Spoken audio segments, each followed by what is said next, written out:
Ya, saya ucapkan selamat siang dan Assalamualaikum warahmatullahi wabarakatuh. Ya, pada hari ini kita bertemu lagi dalam video pembelajaran. Ya, untuk mata pelajaran kimia pada hari ini, saya akan membahas beberapa soal, yaitu mengenai penurunan tekanan uap jenuh larutan, gitu ya. Jadi pada video ini nanti ada soal plus bagaimana pembahasannya. Ya, baik, bisa diikuti.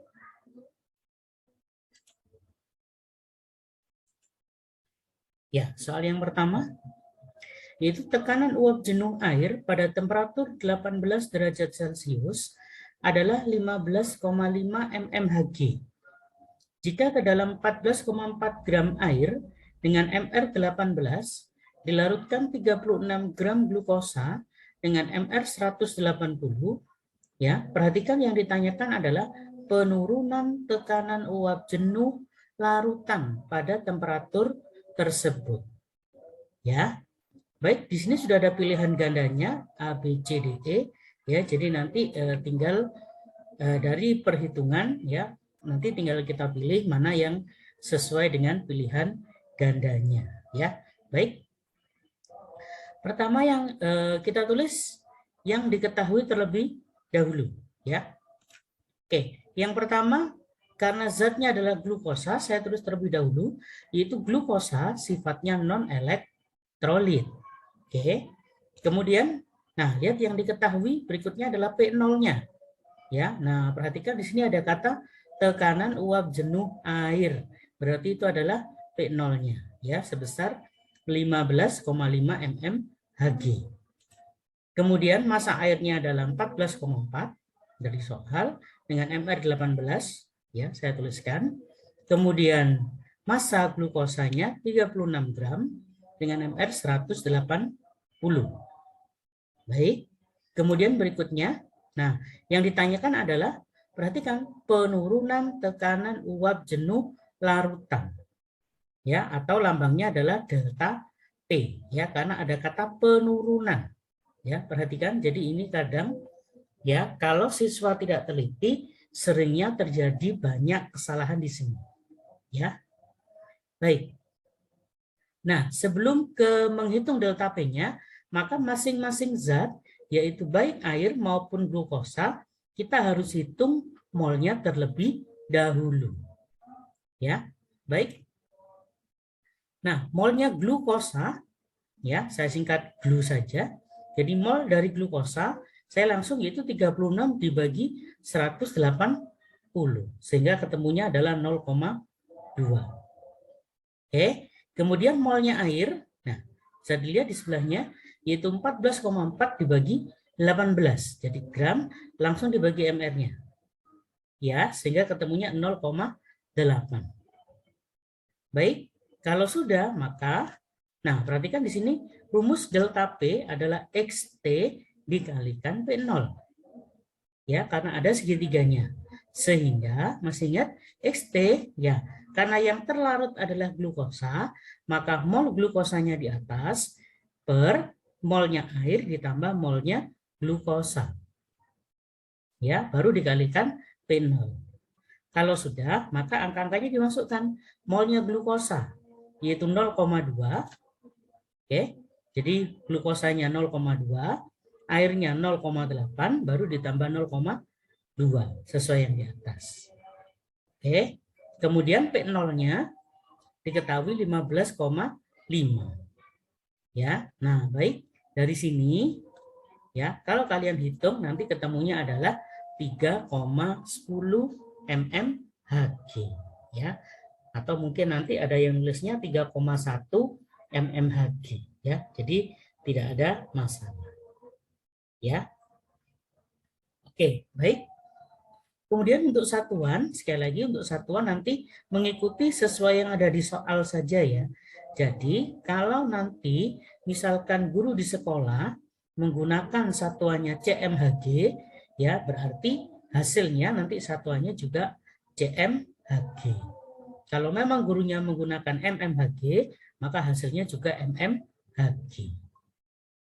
Itu ya. Jadi sekali lagi satuannya mengikuti yang ada di soal masing-masing.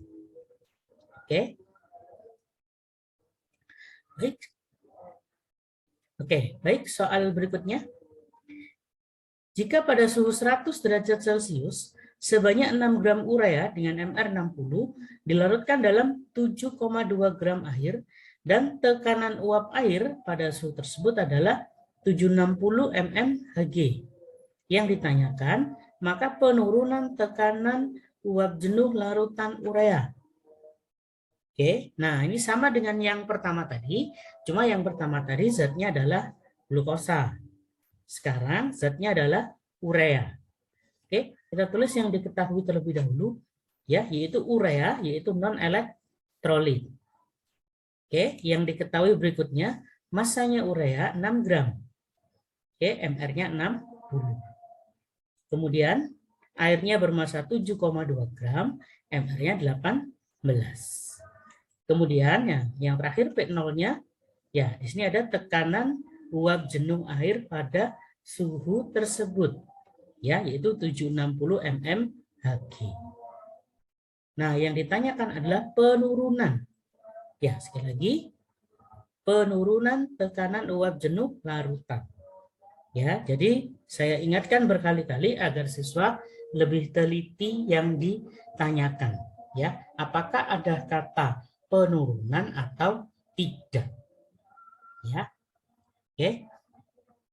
Kalau sudah seperti halnya yang tadi, kita hitung masing-masing molnya terlebih dahulu, ya agar mudah. Oke, baik molnya urea berarti 6 dibagi 60. Oke, saya agak langsung 6 per 60 yaitu 0,1.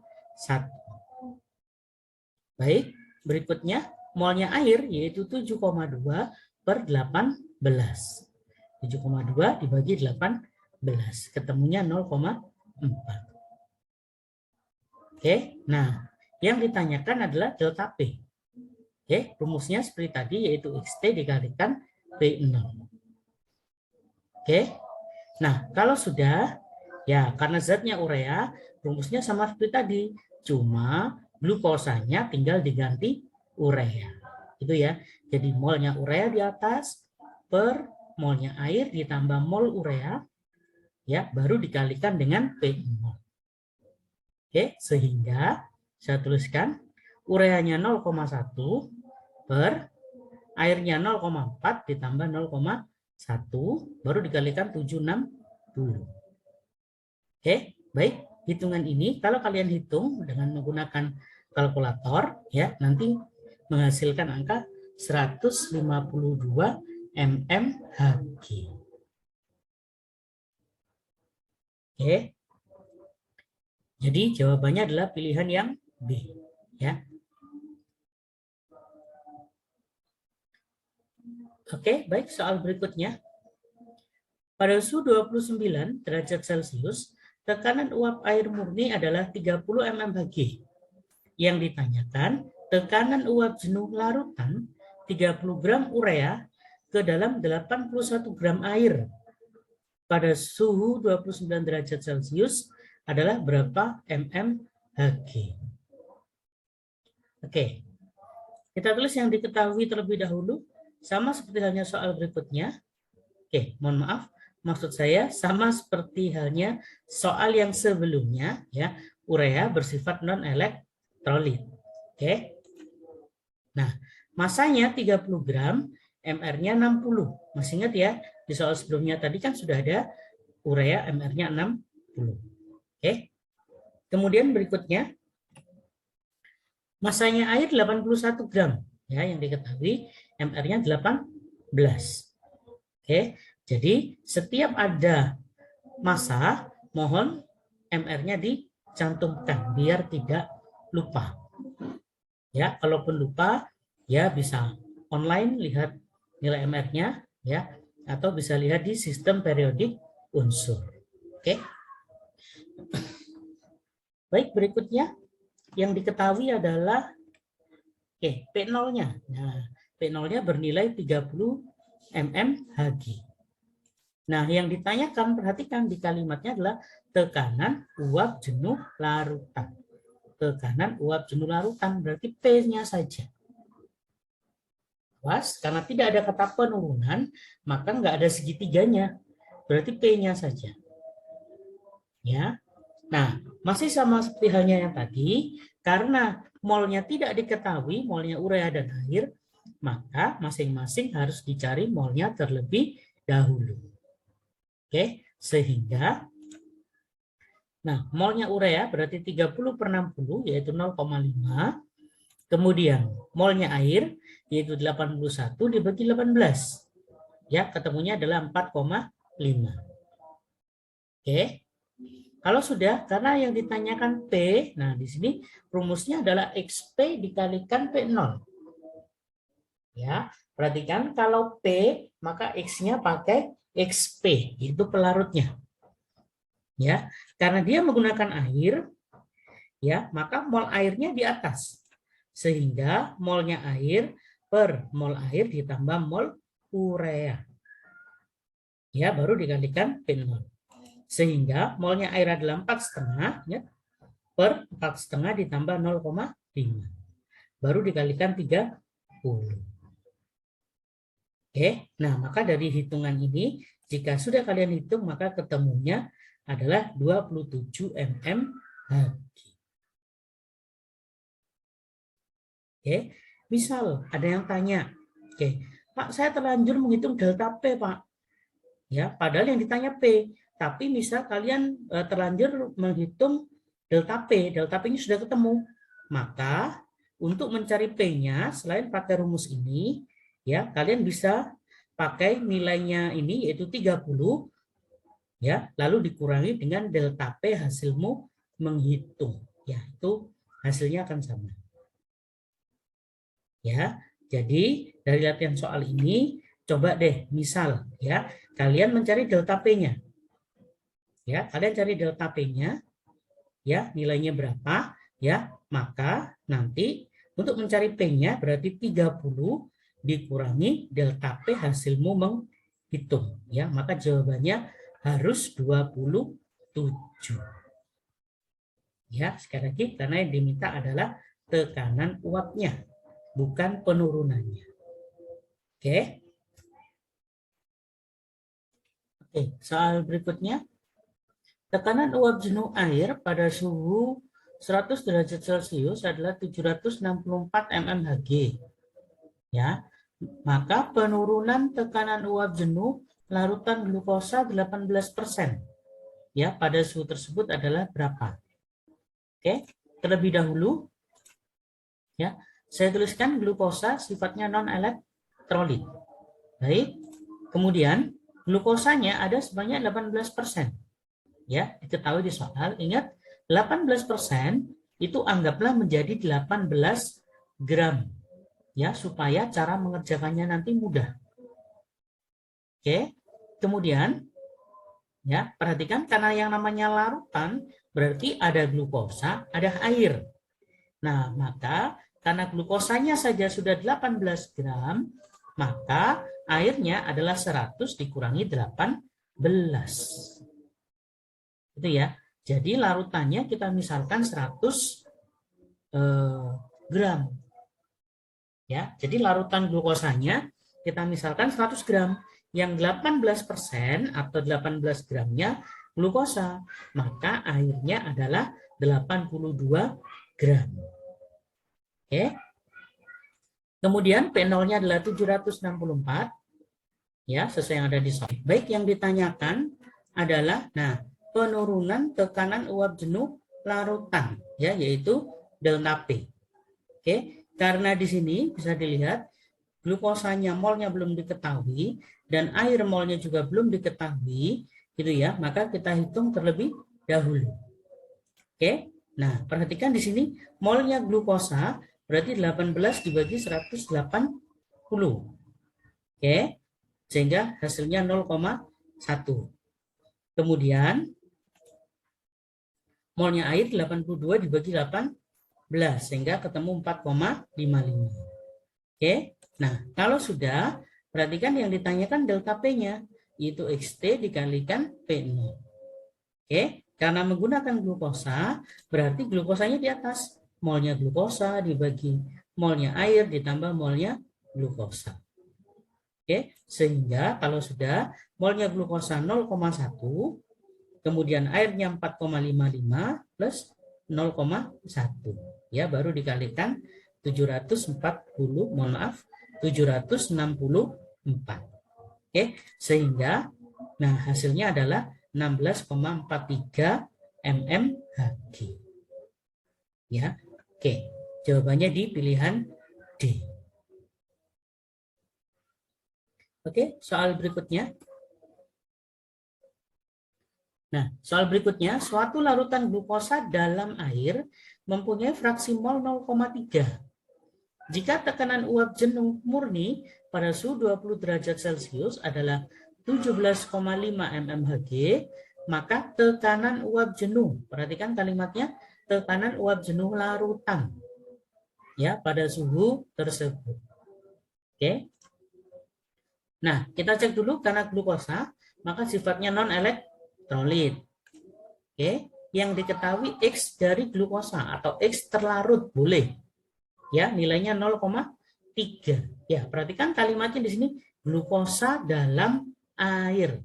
Ya, maka nulisnya XT. Oke. Kemudian P0-nya 17,5. Ya, tekanan uap jenuh murni. Itu maksudnya miliknya P0. Ya, atau ada kata-kata tekanan uap jenuh air murni. Nah, itu adalah P0 juga. Ya. Oke, kalau sudah, perhatikan yang ditanyakan tekanan uap jenuh larutan atau P-nya saja. Ya, maka P dirumuskannya XP dikalikan P0. Ya, karena XT-nya sudah diketahui, ya. Nah, maka XP-nya kalian bisa ambil rumus 1 dikurangi XT baru dikalikan P0. Sehingga sama dengan 1 min 0,3. Ya, 0,3 itu XT-nya tadi baru dikalikan 17,5. Ya, baik, setelah kalian hitung nanti ketemunya adalah 12,25 mmHg. Oke, gitu ya. Jadi ini XT ya, tapi yang diminta adalah XP-nya. Maka kalian langsung boleh pakai rumus 1 dikurangi XT-nya. Oke, untuk soal berikutnya, penurunan tekanan uap suatu larutan terdiri dari campuran 15,6 gram zat X non-elektrolit dalam 54 gram air adalah 2,25 cmHg. Jika tekanan uap larutan 33,75 cmHg, ya, maka massa molekul relatif atau MR dari zat X adalah berapa? Oke, saya tulis terlebih dahulu, zatnya zat X tidak diketahui, ya, tapi sudah dikatakan dia bersifat non-elektrolit. Oke, kemudian nilai delta P-nya 2,25. Kemudian nilai P-nya 33,75. Ya, perhatikan tekanan uap larutan. Nah, ini kalau kalian jumlah, ya, jadi dua ini kalau kalian jumlah, maka dia menghasilkan P0. Ya, maka P0-nya adalah 36. Oke, awas ini disembunyikan sama si pembuat soal, ya. Jadi dia dipecah jadi dua kayak gini. Oke. Nah, berikutnya yang diketahui X-nya, massa X-nya 15,6 gram. Kemudian massa airnya 54 gram dengan MR 18. Masih ingat ya. Kemudian, nah, maka molnya air, saya langsung saja, molnya air kalian bisa dapat dari 54 kalian bagi 18. Maka molnya air ketemu 3. Gitu ya. Oke. Nah, yang ditanyakan adalah MR-nya. Baik. Nah, untuk soal ini kalian bisa menggunakan dua cara. Ya, kalian boleh memilih pakai rumus P-nya atau XP-nya, terserah. Ya. Nah, dalam hal ini saya menggunakan rumus delta P-nya. Ya, mohon maaf maksud saya, kalian boleh menggunakan rumus P ataupun rumus delta P-nya. Oke, Karena saya memakai delta P sama dengan XT dikalikan P0. Oke, sehingga XT saya ganti menjadi molnya ZX dibagi molnya X ditambah molnya air kali P0. Oke, delta P-nya saya pakai 2,25. Oke, jadi 2,25 mol X-nya kita cari dulu. Ya. Jadi biarkan nanti mol X sama dengan berapa? Ya. Mol X per mol X-nya tetap plus 3. Yang di bagian bawah karena molnya air ini tadi. Ingat ya. 3 ini didapat dari 54 kalian bagi 18. Oke. Kemudian kali 36. Nah, P0-nya awas. P0-nya 36, bukan 33,75. Ya. Nah, kalau sudah, maka kita buat perkalian silang. Sehingga 2,25 ya kali mol X plus 3, kemudian sama dengan mol X kali 36. Ya, sehingga yang sebelah kiri saya ubah jadi 22,75, maaf, 2,25 mol X ditambah 6,75, sebelah kanannya tetap. Oke, kalau sudah, sehingga 33,75 mol X ya sama dengan 6,75. Oke. Nah, kalau sudah, maka mol X-nya nanti ketemu 0,2 mol. Ya. Nah, kalau sudah mol, masih ingat di kelas 10 ya kan sudah dapat rumus bahwa mol adalah gram dibagi AR atau MR. Ya, sehingga untuk mencari AR-nya atau MR-nya ya, mohon maaf nanti boleh diganti ya. Jadi karena dia bentuknya zat maka MR ya. Maksudnya di sini berarti gram dibagi mol. Gramnya adalah 15,6, molnya adalah hasil ini tadi yaitu 0,2 ya. Maka hasilnya ketemunya 78. Oke.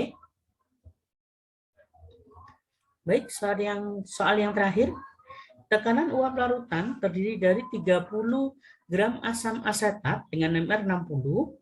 Ya, perhatikan di sini dianggap sebagai non elektrolit. Ya, maka kita ngikut yang ada di soal. Ya, karena asam asetatnya dianggap non elit, ya sudah, justru lebih enak. Gitu ya. Dalam 171 gram air. Jika tekanan uap murni, ya berarti ini P0, pada suhu 298 K adalah 3,76 adalah berapa? Oke, jadi yang ditanya tekanan uap larutan. Awas. Oke, saya tulis dulu, mohon maaf. Asam asetatnya ya sifatnya non elektrolit. Kemudian massa asam asetatnya 30 gram dengan MR 60. Oke, di soal sudah ada. Kemudian airnya 171 gram dengan MR 18. Kemudian P0-nya 23,76. Nah, yang ditanyakan adalah tekanan uap larutan ya. Jadi tekanan uap jenuh larutan boleh. Ya. Jadi harusnya ada kata jenuh. Harusnya. Cuma kadang ada beberapa soal ya, mungkin sama gurunya itu kata jenuhnya tidak diikutkan ya, maka nggak jadi masalah. Oke, maka perhatikan sekali lagi yang jadi fokus dan perhatian adalah kata tekanan ataukah penurunan tekanan. Nah, itu yang penting. Ya, perkara kata jenuh boleh ditulis, boleh tidak, nggak ada masalah. Ya. Tapi sekali lagi yang jadi fokus kita adalah apakah tekanan uap ataukah penurunan tekanan uap. Ya, itu yang penting. Oke. Baik, kalau sudah, molnya kita hitung dulu, mol dari asamnya, saya singkat AS ya. Jadi 30 langsung dibagi 60. Baik, ketemunya 0,5. Kemudian, molnya air berarti 171 dibagi 18, yaitu 9,5. Oke, karena P-nya yang ditanya, ya maka P sama dengan XP dikalikan P0. Sehingga molnya air di atas, kemudian per molnya air ditambah molnya asam. Sehingga 9,5 per 9,5 ditambah 0,5. ya kali 23,76. Oke, setelah dikalikan, nah sehingga menghasilkan 22,572 cmHg. Ya. Oke, bisa difahami ya. Oke, baik.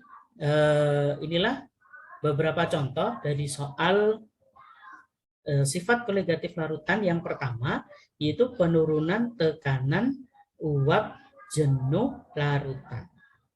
Ya, jadi semoga video pembelajaran ini bisa membantu siswa-siswi sekalian dalam belajarnya, ya, dan belajarnya harus lebih ditingkatkan dan lebih semangat lagi, ya. Semoga nantinya, karena ini sudah di kelas 12, ya, semoga nantinya bisa diterima di jalur perguruan tinggi negeri, ya, dan insya Allah, ya, cita-citanya masing-masing dari siswa bisa perlahan-lahan tercapai, ya. Baik, sekian video pembelajaran dari saya. Tetap semangat untuk seluruh siswa-siswi sekalian dalam belajarnya. Sampai ketemu di video pembelajaran kimia di waktu yang akan mendatang. Baik, terima kasih dan assalamualaikum warahmatullahi wabarakatuh. Ya, baik. Inilah yang bisa saya share untuk siswa-siswi sekalian, ya. Jadi bisa di-share ke teman-teman yang lain, ya, jika bermanfaat dan agar dapat membantu teman yang lainnya, gitu ya. Dan bisa di-subscribe untuk mendapatkan update videonya di tiap minggunya, gitu ya. Dan bagi yang menonton channel ini, silahkan beri komentar yang positif di channel ini. Ya, itu saja yang bisa saya berikan kepada siswa-siswi sekalian, baik untuk yang kelas 10, kelas 11 maupun kelas 12. Ya, semoga channel ini dapat membantu untuk proses pembelajaran untuk siswa-siswa sekalian. Ya, baik, terima kasih atas waktunya. Assalamualaikum warahmatullahi wabarakatuh.